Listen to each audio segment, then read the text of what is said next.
we are talking Arizona 2021 Arizona Archery Elk Draw recommendations, rundown, terrain, and just my overall opinion of what I've seen. This is the one that everybody wants to know about. This is one of the best units. If you have 15 plus points, if you have 21 points, 25 points, if you have 18 points, where do I put in? Where do I put all my chips in Arizona? Okay, so I'm going to start with this. You have to look at the terrain. Okay, so everybody's going to know about Unit 9. Okay, Unit 9 and Unit 10. Very popular units. Awesome units. They are opposite in terrain. Okay, why are these? And I tell people ask me, oh, I want to hunt late rifle Unit 9 because that's where all the big bulls. Wrong. Unit 9 and Unit 10 are fantastic. They're the two top Arizona archery units for non-residents and for residents to hunt for this reason. You have the Grand Canyon National Park. So if any of you have hunted Wyoming or don't understand Wyoming at all, you know that what are the best elk tags to draw in Wyoming? The units that are bordering Yellowstone National Park. It's the same idea, guys, here.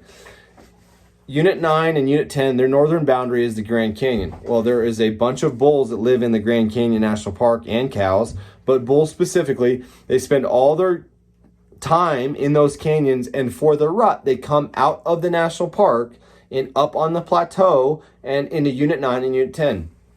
So that gives Unit 9 and Unit 10 a crazy trophy ceiling, is what I like to call it. It doesn't mean there's 380 bulls running around everywhere, because there is not. Don't get in that impression that it's just a 380 bull zoo, because you still have to work very, very hard to find these big bulls, and there will be competition associated with these big bulls. It just means that in Unit 9 and Unit 10, the trophy potential or the ceiling is a lot higher in places, say like Unit 8, where there isn't a magical wonderland like Grand Canyon National Park where bulls can go hide and spend and not get any hunting pressure, not be hunted with a rifle in late season when they drop back down in there. They can grow older in places like that, just like they do in Yellowstone National Park. Okay, so Unit 9 and Unit 10, I really feel like Arizona is divided into 5 units as the very best archery elk units. Now, there is 4A, 4C, what is it? How do they 4A, 4B are really good units too. But I'm not going to mention those. I'm partial. They are very, very good units. I'm looking at them now. And I've spent a little bit of time in there. There has been some giant bulls shot on 4A, 4B, and 3A, 3C. But I'm not going to mention those. Unit 9 and Unit 10 are the two best units in the northern Arizona, period. They, like I said, the terrain is very different. Unit 9 is basically all flat. There is some elevation a little bit, but all flat, covered in junipers. So you are chasing bugles. And when I say chasing bugles, that means you're not spotting and stalking, glassing from miles away. You are listening for bugles, you're sitting water, and you're looking for sign, maybe trying to get into their bedroom. Unit 10 is the opposite. Unit 10 is huge. It is a giant unit. Elk are a little bit more spread out. Water is a little bit more spread out. And you can spot and stalk glass for miles and miles and miles and watch bulls. So that is something to consider when you're hunting or trying to draw these two units that are top tier units. Now, there has been some giant bulls just killed out of Unit 10 and Unit 9. This year specifically wasn't the best year just because we didn't have very much rain in the monsoon and late spring, summer for these elk. That being said, every year's a little different. This year we may have some really good rain. The year before, in 2019, some of the biggest bulls ever were shot out of these units just because of what I was talking about. The trophy potential is raised so much higher because of Grand Canyon National Park, where these bulls come up for the rut and go back down after the rut. And that's why these units are not the best units for late rifle hunting, because in late rifle hunting, they're going back into their winter pattern and never to be seen again. Where a lot of bulls, that live in Unit 9, they're just average bulls. They'll get whacked. They'll have a 3 to 6 year lifespan, where the Grand Canyon National Park bulls, they'll live a little bit longer than that and get bigger. So those are the top 2 northern units. Now, those northern units are relying a lot more on monsoons for the water sources, for year-round water sources. Turn this light on. So, which is a lot different from the other two units that I want to talk about. The reason why I kind of cut the video a little bit right there is because I got a phone call and it totally stopped the video. Anyway, I think it was one of my buddies wanting to talk about javelina. Unrelated. So, Unit 1 and 27 are like the other 2 units, and they're hanging on the east side of the state. They're sandwiched between New Mexico and the White Mountain Apache and San Carlos Indian reservations. So if that means anything to you, it's the same type of scenario. So what gives the trophy quality in Unit 9 and Unit 10, its ceiling is the same thing it does in Unit 1 and 27. There is an area, the borders of that, the White Mountain Apache Indian Reservation is an area where bulls can escape to during the rifle seasons and live if their habits are correct and their habits are beneficial to survival. They live in the Indian Reservation and just come out for the rut. So, and things differ a little bit in 27 in that late rifle elk hunt. We'll talk about that in another video, because Unit 27 has fantastic wintering elk habitat, so the elk don't necessarily have to go back to the Indian Reservation. Some of them live there. So Unit 1 and 27, they're not really reliant on monsoons. Now, all grass and feed definitely is reliant on monsoon rains, but Unit 1 and 27 have a lot of just naturally occurring water. There's the Black River, there's the White River, there's all kinds of creeks, there's the Blue River, there's all kinds of stuff going on, and year-round water sources for these elk to live. And also around these water sources typically are very, very good growth, grass and stuff like that. So the bulls that are smart, they can stay pretty healthy and stay pretty big year-round. And on that same line of analogy that we're using is, so you have 9 and 10 are up north, relying on monsoons, mainly earth and tanks. The reason why the environment's a little different up there, it's just a little bit drier, it's a little bit hotter. Likewise, you go down into Unit 1 and 27, and it's hot, but what you have is terrain that is very different. So 9 is pretty much all flat. Unit 1 has a lot of flat stuff, and then stuff you can hike as well. If you want to get back into some wilderness areas, there's a lot of hiking. But the weather, Unit 1 is at like 8,000 feet. Alpine is like a little city right in sandwich in between Unit 1 and 27. It's at 8,000 feet. And these elk stay a little bit cooler. They stay a little bit healthier just because of all this water. What I'm getting at is that typically when I hear that the elk rut is very lackluster in Unit 9 and Unit 10, you know, I hear a lot of the same things every year. The rut didn't happen. The rut sucked. I rarely hear that in Unit 1 and 27. So I just think it has to do with elk health. It does have to do with pressure as well. And it does have to do with terrain. So I feel like some of these elk aren't afraid to rut where there's just all kinds of water, where in dry years in Unit 9 and Unit 10, there's a limited water source. So these elk really have to maximize their time, and the rut is shorter and more precise and very, very finicky. Whereas in Unit 1 and 27, they have the option to rut for 2 or 3 weeks, which they do. So it's my opinion that the actual rut for archery elk hunting and chasing bugles and chasing bulls and calling in bulls is better in Unit 1 and 27. All around, I think it's the best place to archery elk hunt in the state. Unit 27 is very good for a bow hunter where the elk are during archery season. It's relatively flat until you drop off the Mogollon Rim. And there's a lot of big bulls off the Mogollon Rim and a lot of elk out there. So but it's very, very difficult for a bow hunter. Some years we put 20 miles on a day.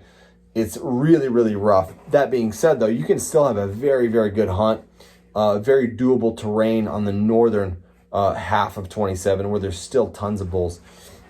So those are my top 4, and I would say Unit 23 is in there too. Unit 23 and Unit 27 are very similar units in the aspect of terrain, of elk quality, and the fact that you got to work for it. There's a more population of elk in 27, but it's the same thing. 23's got a high ceiling because they border big wilderness areas and they border reservation. So same type of deal, guys. You're looking for areas where elk can escape rifle hunters and not have a year-round pressure, unlike some of these other areas that are it's just surrounded every season that these elk really can't escape except going into crazy deep canyons like they do in 6A and 8 and stuff like that during rifle season. So top 4 units. The ones that I left out still have the same thing in common: 3A, 3C, 4A, 4B. They do border, some of that borders Indian reservations. Great trophy potential there too. But just overall, I wouldn't burn my beans, so to speak, on one of those units. I would go top 5 archery elk units if you have 15 points to 25 points. I would say if you want to draw Unit 10, I would say I would hire a guide. I would hire an outfitter. And I do know some really good outfitters. We do a little bit in 10, but I mean, guys, I'm not the only outfitter out there. I'm not the only guide. I'm not just giving you these units, like I said in a previous video, because I guide these specific units. This is all over the state. I prefer Unit 1 and 27, not because the bulls are bigger, because the wall of fire actually hurt the bull quality back in 2012 a little bit in 1. Unit 1 used to be a top tier elk unit, archery elk unit, but that fire it's building its way back up. We've seen some big bulls year in, year out, and they're getting bigger. But when a big fire like that comes through, it wipes out a bunch of genetics. That's the problem. It doesn't just kill elk. It actually wipes out full genetic lines of some of these bigger bulls. But I personally just like 1 and 27 because it's a really pretty area to be. And along with great rut during archery, it's very rare that we have a bad rut there. And it's just it's 6 in one hand, half a dozen the other. You go hunt 9 or 10 or 1 and 27, guys, you're going to have an awesome hunt. And I keep leaving out 23, but 23 is good too. It's the same type of deal. Fantastic unit with high trophy potential. So I think of 23 and 27 the same. I kind of say them in the same breath. And 23 also has big coos deer, like 27 does as well. But just depends on how you want to shake it. What I tell people is this: if you want to do it yourself, and you just want to go have a really good archery hunt, go to Unit 1. Don't go to 27, don't go to 9, don't go to 10, don't go to 23, because those are very, very difficult units. Yes, they do get a lot of publicity, and yeah, they make it sound like there's just 380s around every tree. It's not the case. Unit 1 is an area where you can go as a non-resident, spend limited time scouting, and you can drive around and see a bunch of bulls, and you can access a lot of different areas and hike around. It's very doable. Unit 27, Unit 23, 9 and 10, I would not waste 18 points, and I say waste, but I would not risk 18 points, 18 years of my life, and not have some kind of professional help. When I draw certain tags, I hire outfitters myself because I know I don't have the time to properly give this hunt its due. Give its hunt its due, what it's due, the effort that it's due. When I draw an Arizona strip tag for mule deer, I am not going to go out there and scout. I am going to call a couple of my buddies that are outfitters, and I'm going to talk to them, and I'm going to see what they have going, and I'm going to pay them to guide me. That doesn't mean that I can't go up to the Arizona strip and find a big mule deer, but I just won't have time, and I won't give it justice. So that's my suggestion. You've got Unit 10, great trophy potential, 9, great trophy potential. Probably 9 is the hardest one to draw. I think you need like 22 points. And Unit 1 is like 17, 18 points. Unit 27 is 17, 18 points. Unit 10 is the same thing. You may need more, maybe in that 20-point range as well. 23, same thing. Don't try to do those yourself. At the very least, if you draw that tag, call me. We'll do a drop camp, a scouting package. That way, at least it saves you all the time and effort that you would have spent during your hunt trying to locate the right animals, the right hunting spots, whatever. Unit 1, draw that if you're an aggressive DIY guy, because I have no problem telling you that there is plenty of places to hunt Unit 1, great, and it's great if you don't know what's going on. And you don't live there, you're not there every year like we are. You're going to find bulls, you're going to run into a bunch of cows, and you're going to hear bugles, and that's what it's all about in archery elk hunting. Archery elk hunting in Arizona is you want all public land, which we have. All these elk are sitting on, it's 100% public land basically. Unit 10's a little bit locked up. There's some tricky things in Unit 10, but mostly it's public, or you pay $60 to the Big Boquillas Ranch. No big deal. But you want to hear running bulls, you want to be chasing bulls, you just want to have that chance to the top tier bull. All 5 of these units will give you that. Unit 9 is the hardest to draw, and then it just goes down from there. Unit 10, I'd say the toughest physical hunt would be 23 or 27.